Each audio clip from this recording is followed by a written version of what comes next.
Anime. The art of Japanese cartoons, and how much do we love it so? It's hard to say. They come in every form imaginable and beyond. However, there are few who can claim that they've seen all of it. To accomplish such a thing as to say you've watched everything you can in the realm of anime nerdism, it takes time, commitment, and an open mind. I do not qualify as such a person in at least one of these ways. But I have started a running list, and I think I'm finally getting somewhere after this year. This video is a summary of all the animes I took every other second of my free time this year to watch. 2014 anime summary is a go! Now, unless my internal calendar is much more messed up than I want to think it is, I'm gonna have to say that Black Cat is how I started out this year, and it was a good anime, based off of a Shonen Jump manga. I would say just go read the manga for the sake of convenience. The manga was better. Then came X-Men, the 2011 anime series. This is something I don't think you should waste your time on, per se. I mean, if you want to watch it anyway, go ahead. But if there is a way to combine anime and American comics, I'm pretty sure this is not the way. I think I'll get around to something else eventually, but let's not go there. How about Code Geass? I finally got around to this one. I've heard about it for a while, and quite frankly, I can see why people like it. I did like it, as a matter of fact. It's popular, and it has a very unique style. The people are very lanky when you look at it. That's one of those things where you've watched this one for so long, and I went back to watching Fairy Tail again, and everyone in Fairy Tail looked short and pudgy by comparison. That being said, there was quite a bit of fan service, and I wasn't necessarily complaining about that. No, it was pretty good, and the story was exciting. The second season, I would like to describe as a rickety train ride. It was kind of not all over the place, but could have been better done. What went on next? Durarara. Durarara. Durarara. D-R-R-R exclamation point exclamation point. Dur. That's all you need to say to remember it. Dur is the name of this show. Second season. Like now. I want a second season of this. I mean, the plot was a bit confusing because it goes from one person's point of view to another, but it's not that bad. It's quite violent. Not overtly violent or incredibly bloody. And if you like lots of characters who are interesting, then you might like this one. Though I'm not going to guarantee that you can remember all the characters' names, because goodness knows I didn't until I watched it a second time. But hey, I did watch it a second time, right? Next, Blue Exorcist, or to sum up the entire show in one sentence, Hellboy meets Inuyasha, goes to Death Weapon Meister Academy in order to learn how to break into the Ghost Zone. I know that might sound really anticlimactic by describing it using a bunch of other analogies, but it really wasn't a bad anime. It had good animation, and I enjoyed it. Up until the last 5 episodes or so, where everything literally went to hell in a handbasket. With a holy water atomic bomb. I needed to scrub my brain of the incident, so let's go on to something girly now. Kami-sama Kiss. This one was totally worth it. Cutesy, shoujo romantic comedy fantasy kind of thing. It's the first time that I could ever actually say that the snake was my favorite character. That being said, there were a lot of other interesting characters too. And there's a second season of this one coming out. Another one where, oh my gosh, I just hope it goes farther into the manga. This one was so cute, I loved it. Next, Josei, or as it is affectionately known as in English, Planet of the Beast King.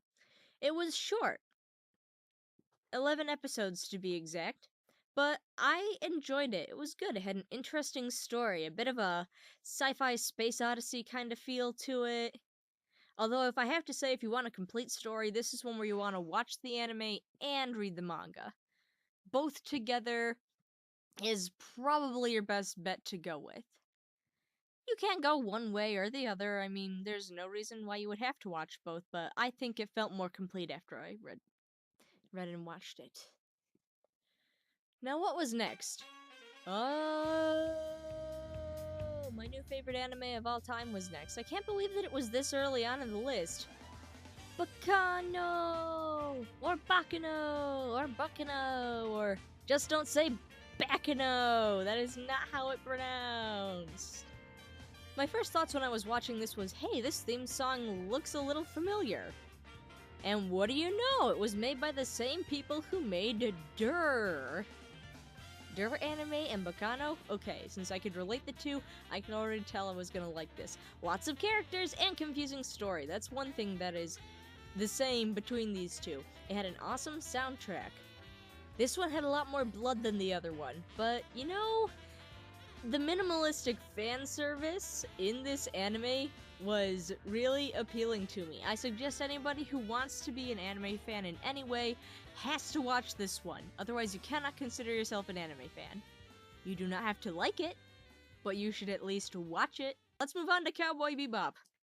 This is another seinen. It took me way too long to get around to watching this. It's a really classic anime with another really awesome soundtrack. Theme song is very memorable. And the cast. You will never forget this cast. It's pretty exciting. And the movie fits right in with it. I would suggest you watch this one. This is just a classic that, once again, all anime fans should probably watch. At this point, I've started to try to get into a trend, so after watching a male-focused anime, let's try to go into a female-focused anime. Carnival actually falls into the josei category. Very colorful and very exciting. Action, there's something almost magical about it. There's a pink-haired ninja doctor man, a flower rabbit, and what could possibly be the most exciting allergic reaction in the history of anime. Back to boy animes. Seinen, Trigun, another classic anime, and it's right up there with Cowboy Bebop. Back to girl-focused anime, I think. Nyankoi.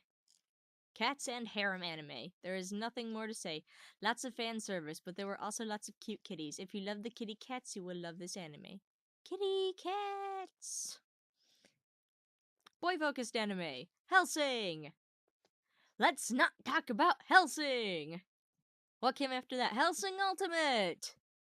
Let's not talk about that either. Never mind, let's move on. It's time for good brain scrubbing. Arcana Famiglia. This was a good story, and it had various well-developed characters, I do have to say. Though, if you are really into anime and you like faster paced, edge-of-your-seat action kind of thing, I think this may be a little lackluster compared to some of the other ones that I've been watching. Boy-focused anime. Dead Man Wonderland. Dun, dun, dun, dun, dun, dun, dun. Not gonna lie, I didn't think that I would ever be caught dead watching this thing after I saw the preview for it, but as it turned out, I started reading the manga because somebody tried to hide the manga from me. Very sick and twisted person tried to do that to me, and even though it's bloody, it has a very gripping story. You'll probably like at least one of the characters in the cast here, which may vary from person to person watching it. And I think it still needs a second season. And most people really aren't impressed with this one with where it left off. It's approximately a third of the way through the actual story. So since we're probably not going to get another season of this, I'd say just go off and read the manga. Okay, I'm not gonna go on to Cat Planet Cuties after this. How about we go watch Higurashi no Nara... Higurashi. And Higurashi Kai. When They Cry. So if suspense plus mystery plus violence equals horror, then I suppose this qualifies as a horror anime.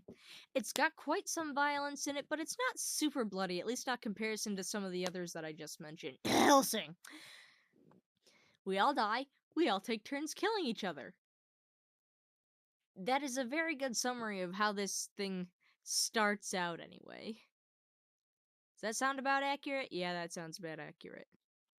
And before we make it to the official halfway point of this video, I'm going to leave off with a little something that is possibly the best magical girl anime in existence. Yes, you all know I'm talking about Madoka Magica.